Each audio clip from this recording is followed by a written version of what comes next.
Durante años creímos que el fin del mundo llegaría con la cara de una superinteligencia artificial, algo parecido a Skynet, una red global tomando conciencia, enviando esqueletos metálicos a las calles, lanzando bombas desde lo alto. Un apocalipsis con cara de apocalipsis. Pero mientras todos esperaban el hongo nuclear, John Carpenter ya estaba filmando algo mucho más perturbador. La idea de que la invasión no vendría por la fuerza, vendría por consentimiento. En 1988, con menos de $4 millones y una rabia de sistema que ni siquiera se molestó en disimular, Carpenter lanzó They Live, o Ellos Viven, como se conoció en español. La crítica destrozó la película. Los políticos la llamaron un panfleto comunista. Hollywood la dejó morir en 2 semanas en cartelera. Y durante décadas permaneció allí, en silencio, circulando en videoclubes como una profecía que nadie tenía prisa por verificar. Hoy, en pleno 2026, la verificación ya ha sido realizada.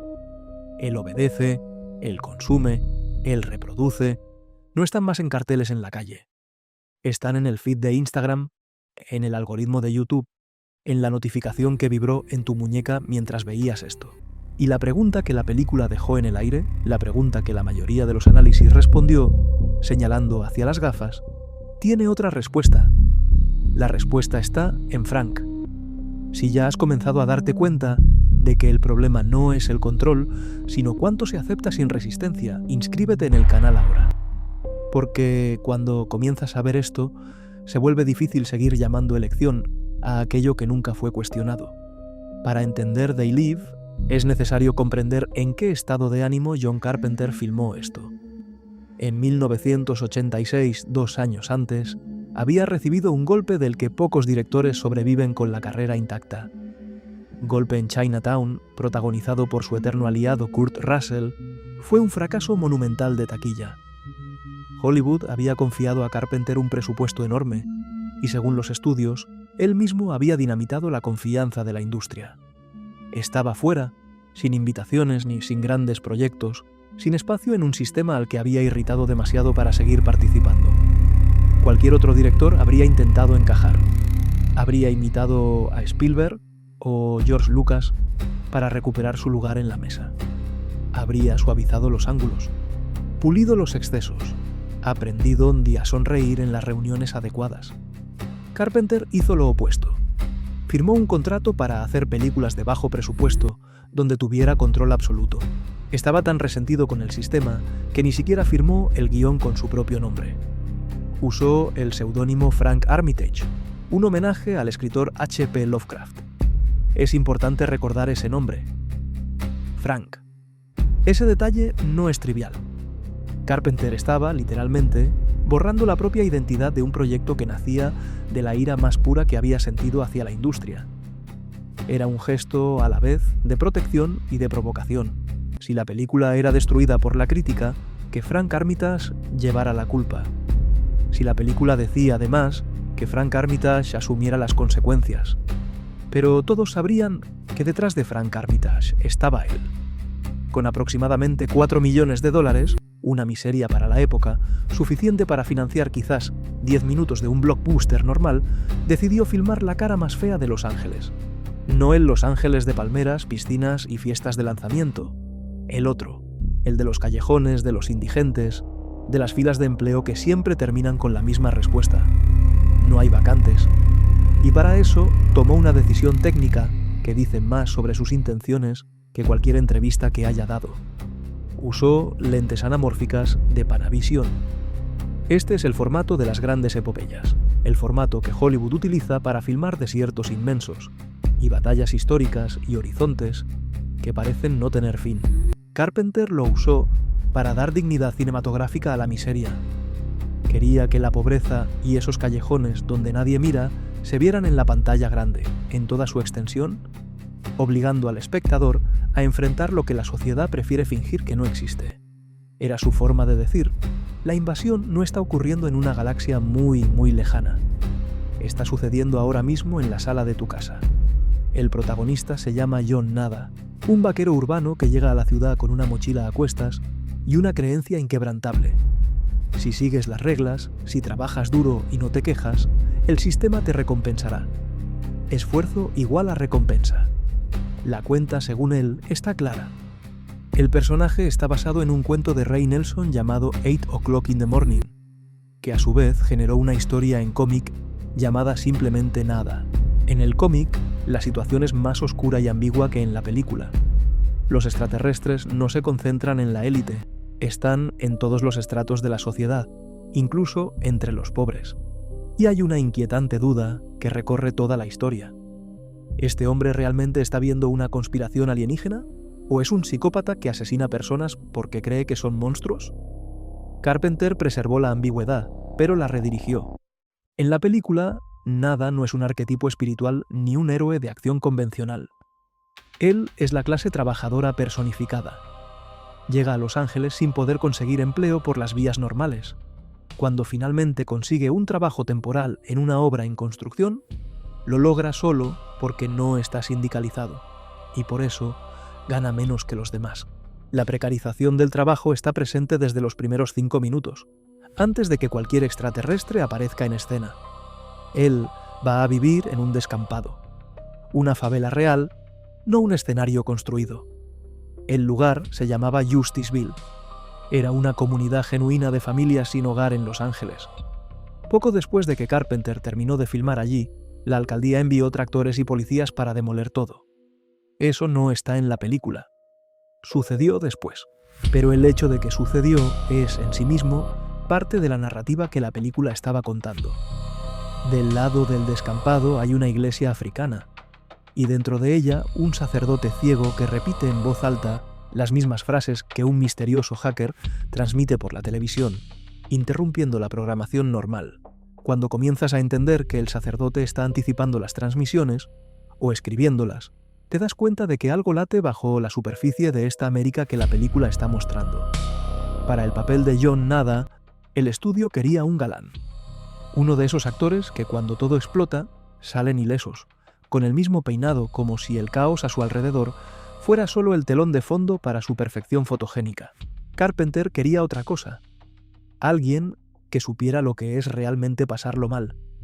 Eligió a Roddy Piper. En ese momento, Roddy Piper era el rostro más odiado de la lucha libre profesional. Era el villano que todas las arenas querían ver perder. Carpenter vio más allá de eso y lo transformó en el último bastión de la humanidad. No fue una elección solo estética.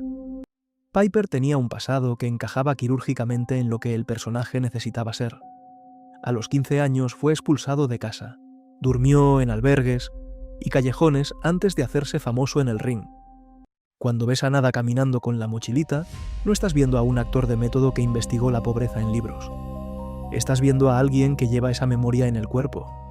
Esa autenticidad es lo que marca la diferencia entre una película de ciencia ficción y una película que duele. Con las gafas que encuentra abandonadas en la iglesia, tras un operativo policial que destruye el campamento, arrastra familias y que la película captura con una frialdad documental que duele, Nada comienza a ver. Y lo que él ve lo cambia todo. La decisión más genial de Carpenter no es ninguna de las que todo el mundo cita. No es la frase icónica, no es la escena de lucha, es el color. Cuando Nada se pone los anteojos, el mundo colorido desaparece. La realidad se revela en blanco y negro. Hay una semiótica precisa en esto. El blanco y negro en el cine está históricamente asociado al registro documental. Cuando vemos imágenes en blanco y negro, el cerebro las procesa como evidencia, como algo que realmente sucedió, que fue registrado antes de que hubiera otra opción. Carpenter utiliza esto para decir que la verdadera realidad tiene el peso de un documento. La ilusión es así, es colorida, seductora, diseñada para captar la mirada y generar deseo. ¿Y los anuncios? Con las gafas, el cartel de una playa paradisíaca no dice «ven a relajarte». Dice «cásense y reproduzcanse». La revista de negocios no promete prosperidad. Dice «obedece». ¿El cartel motivacional que debería inspirar? No preguntes a la autoridad. Y el fajo de dólares que Nada encuentra en el bolsillo no tiene el rostro de un presidente. Tiene 4 palabras.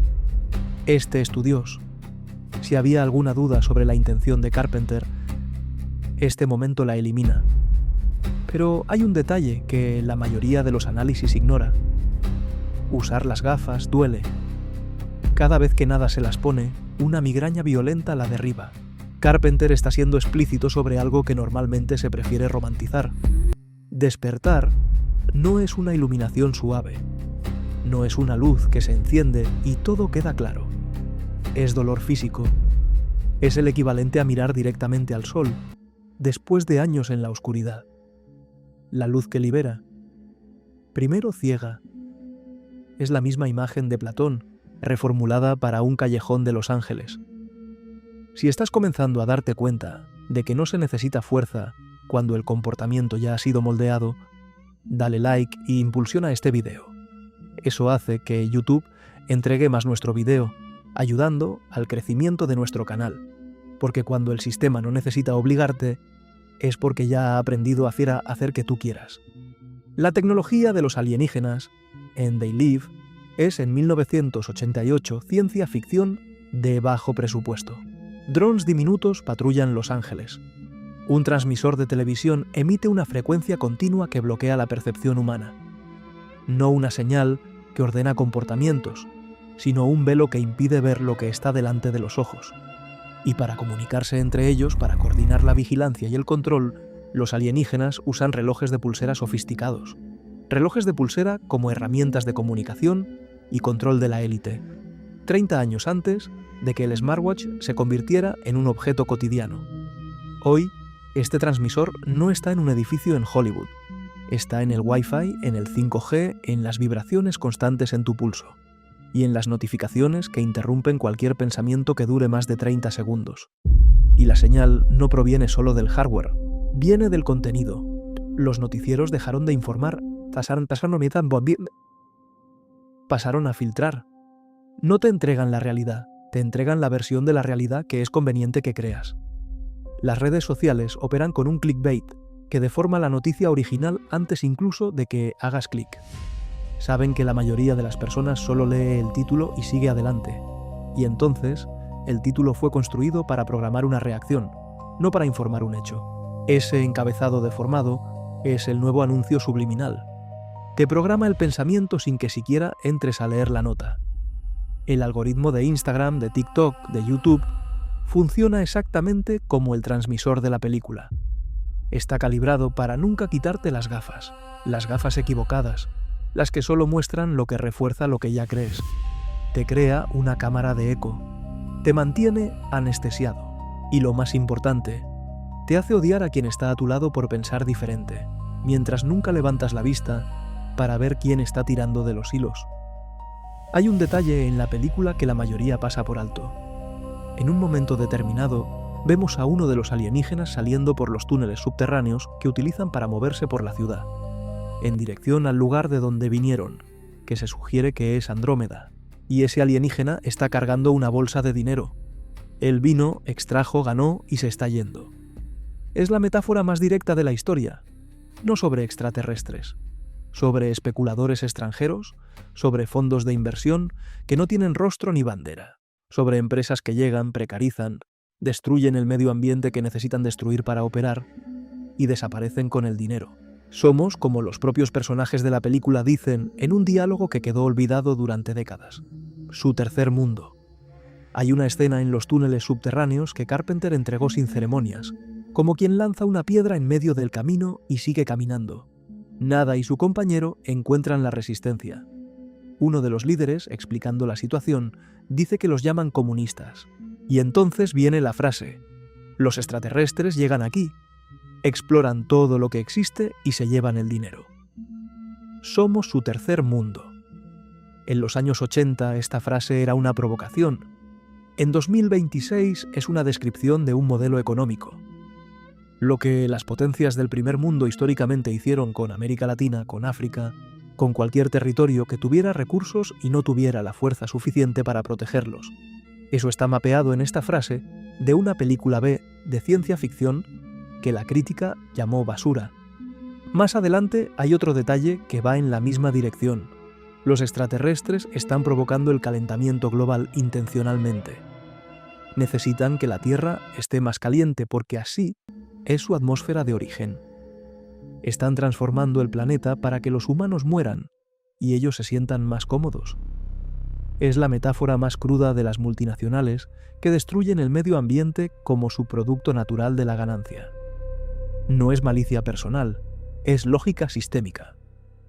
El planeta se calienta porque ese es el resultado inevitable de un modelo que nunca fue diseñado para la supervivencia de quienes aquí viven. ¿Y quiénes son los extraterrestres en 2026?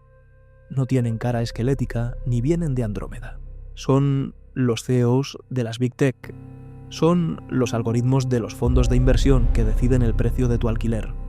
Son los arquitectos de datos que convirtieron tu atención en una moneda de cambio sin que tú firmaras ningún contrato. No necesitan invadir nada porque ya son los dueños del casino donde todos estamos jugando. Mientras que el Terminator de Cameron te ofrecía al menos un búnker, un lugar físico al que huir cuando cayeran las bombas, aquí el único búnker que queda es tu propia cabeza. Y ella no deja de recibir señal. Ahora llegamos a lo que el título de este análisis promete, porque todo lo que se ha dicho hasta aquí, las gafas, los subliminales, el transmisor, el tercer mundo, sirve de contexto para la única escena que realmente importa, la escena que Carpenter construyó durante 3 semanas de ensayo, que debía durar 30 segundos y duró 5 minutos y 20, que es llamada simultáneamente la mejor y la peor escena del cine de los años 80, la pelea en el callejón. En el guión original, la confrontación entre Nada y Frank era simple. Algunos golpes, un poco de resistencia y Frank se ponía las gafas. Fácil, rápido, funcional. Carpenter, Roddy Piper y Keith David se encerraron en el gimnasio de la producción durante semanas. Decidieron que si el tema central de la película era hacer que el otro viera la verdad, esa transición no podía ser simple. Tenía que doler de la manera correcta.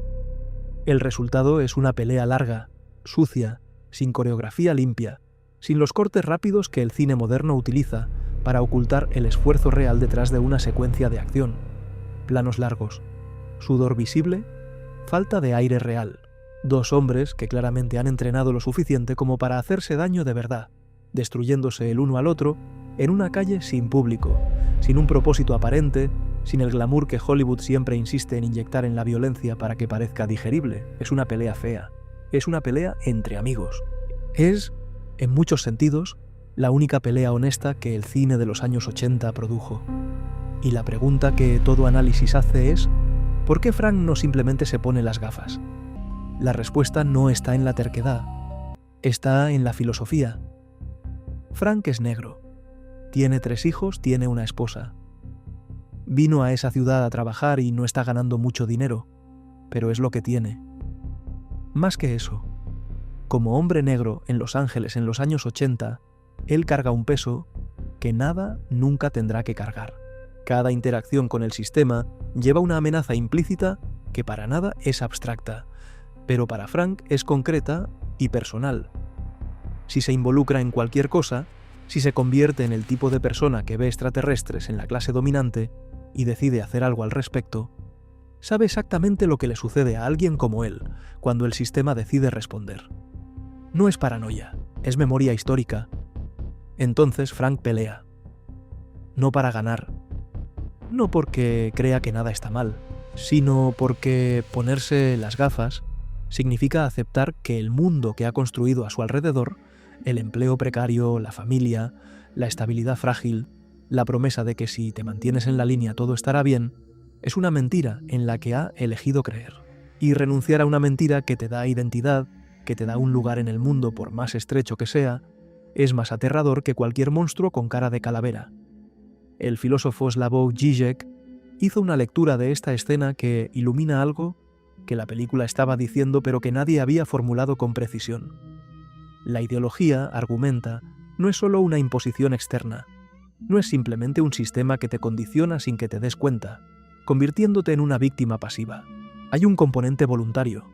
Nosotros, activamente, defendemos el sistema que nos oprime, porque nos da pertenencia. Por más injusto, desigual y cruel que sea conmigo, me coloca en algún lugar. Me da un nombre dentro de una estructura, y renunciar a esa estructura aunque me esté destruyendo, es una violencia tan real como cualquier golpe. Es por eso que es tan difícil la lucha contraideológica. No porque las personas sean estúpidas, sino porque nadie quiere deshacerse de aquello que, por más perverso que sea, los ancla al mundo. La pelea dura lo que dura porque Carpenter estaba siendo honesto sobre esa resistencia. Podría haber acortado la escena para que fuera dinámicamente satisfactoria. No lo hizo. Insistió en la duración, en los planos largos, en la fealdad del esfuerzo, porque quería que el espectador sintiera el peso de lo que se estaba representando. Cada minuto más es un minuto más de un sistema siendo defendido por quienes el sistema está destruyendo. Esto es la versión callejón de la alegoría de la caverna de Platón. En el mito, los prisioneros están encadenados mirando sombras en una pared, convencidos de que esa es la única realidad posible. Cuando uno de ellos escapa y ve la luz del sol, la verdad lo quema, duele en los ojos, desorienta cada percepción que tenía sobre el mundo. Pero lo que Platón consideraba más trágico no era la ceguera inicial, era el regreso. Cuando este hombre vuelve para liberar a los otros, ellos no quieren ser liberados. Resisten, prefieren la mentira antes que el dolor de la verdad, y están dispuestos a matar a quien escapó para continuar en paz dentro de las sombras. Frank es ese prisionero, no el villano de la historia, no el obstáculo cómico que el héroe necesita superar para seguir adelante, el personaje más humano de toda la película, y por eso el más importante. La pelea de callejón no es una escena de acción, es una meditación filosófica filmada con los puños. Y lo que revela es que el obstáculo para la liberación no está en los alienígenas, no está en el transmisor, no está en los dueños del casino que nunca aparecen con el rostro descubierto. Está en nuestra capacidad negarnos a ver. Para coronar este momento, Roddy Piper entró en el banco, al que había llegado mientras huía de la policía, sin ni siquiera darse cuenta de que estaba entrando en un banco. E improvisó una de las frases más icónicas de la historia del cine. No estaba en el guión. Salió del cuadernillo de insultos que él mantenía desde los tiempos de la lucha libre. Ese repertorio construido para irritar a audiencias enteras con una sola frase. Carpenter escuchó, entendió que era perfecta y la dejó en el corte final. Porque para un hombre como Nada, que pasó la vida tratando de encajar en un sistema que nunca fue hecho para él, cuando la verdad finalmente está frente a él, las palabras son superfluas. Lo que queda es la acción más directa posible. Y a veces el único lenguaje que el sistema entiende es precisamente este. El impacto visual de They Live fue tan fuerte que trascendió la película décadas después. El artista Shepard Fairey creó la serie Obey Giant, esa imagen de rostro en blanco y negro que aparece en muros, camisetas y gorras en todo el mundo, utilizada por personas que a menudo ni siquiera saben quién es John Carpenter. Fairey bebió directamente del universo visual de la película. Carpenter logró algo que pocos directores alcanzan. El lenguaje que creó se convirtió en un instrumento de protesta real en las calles. No como cita cultural, sino como símbolo vivo. Lo mismo ocurrió años después con la máscara de V de venganza, que se convirtió en sinónimo de rebelión colectiva en protestas alrededor del mundo. Mientras tanto, dentro de la película, la narrativa avanza hacia su tercer acto, y aquí la película deliberadamente muestra sus cartas. En los túneles, la resistencia se prepara para el enfrentamiento, y uno de los líderes dice sin rodeos: «Nos llaman comunistas». Carpenter no está siendo sutil. Está firmando el manifiesto en la última página. La acción final es acelerada, sucia, divertida de la manera imprecisa que una película de Carpenter sobre trabajadores combatiendo alienígenas debería ser. Suben a la torre de televisión, Nada llega al transmisor. Y ahí es donde la película entrega su final. John, Nada muere cumpliendo la misión, sin desfile, sin discurso de victoria, sin ninguno de esos finales que Hollywood inventó para convencer al público de que los héroes son recompensados. Cumple y desaparece. El último plano de la película es una mujer que está teniendo sexo, y mira hacia un lado. Y por primera vez ve con horror lo que tiene a su lado.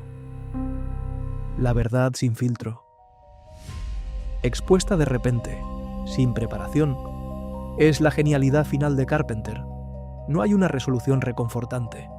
El transmisor ha caído Pero el mundo sigue ahí, lleno de alienígenas que ahora pueden ser vistos, y que seguirán operando hasta que alguien decida qué hacer con lo que sabe.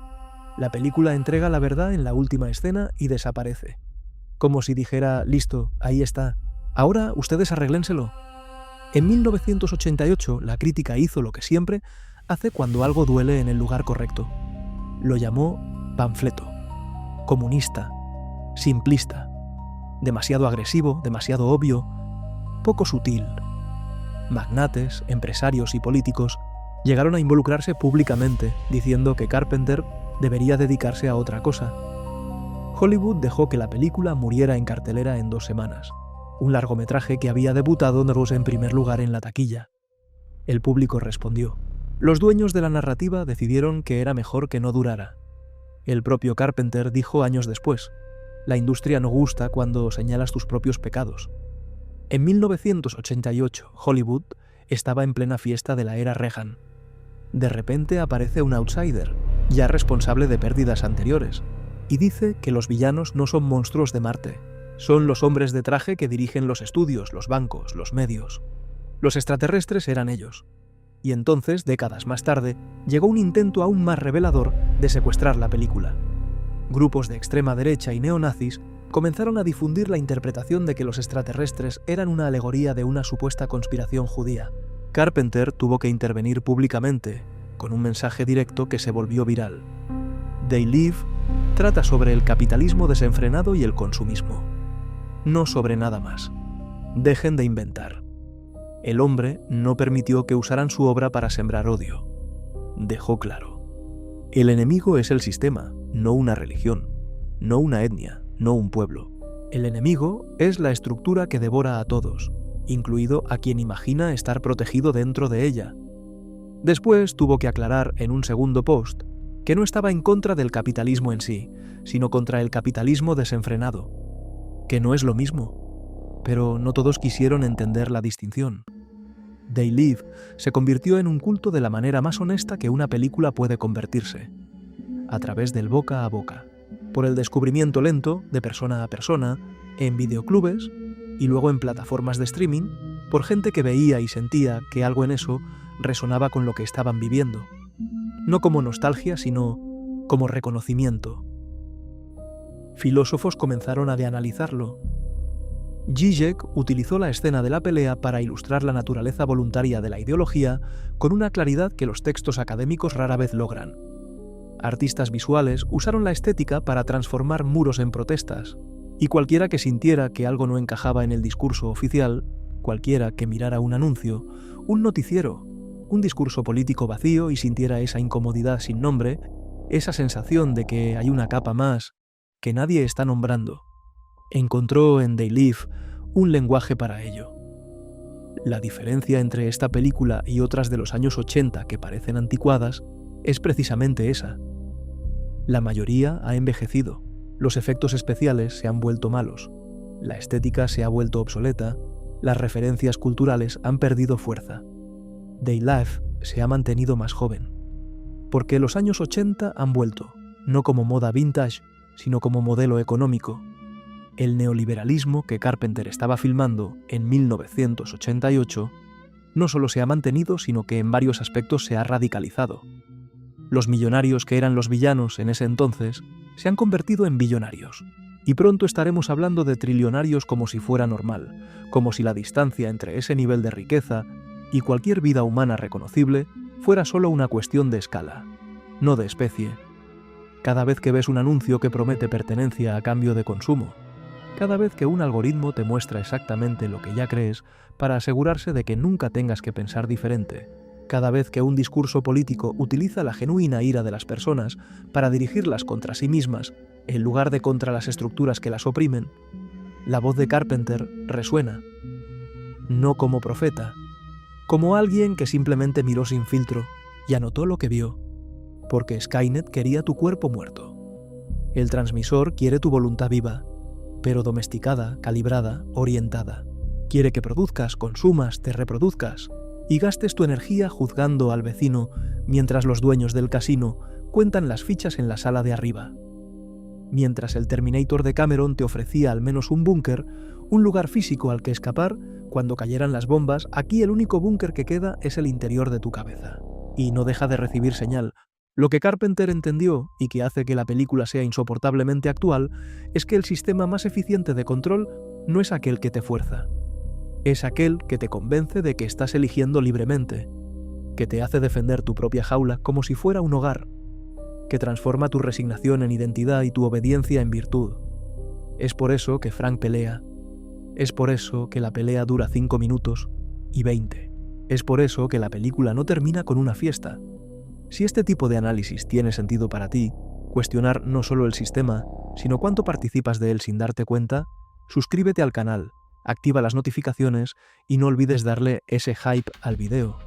La pregunta que deja la película al final es simple e imposible al mismo tiempo.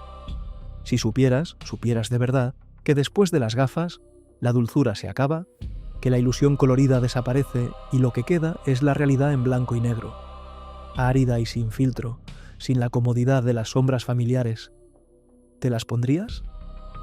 Frank dijo que no, durante horas, con los puños y con todo el cuerpo. Y tal vez, si eres completamente honesto contigo mismo, entiendas por qué.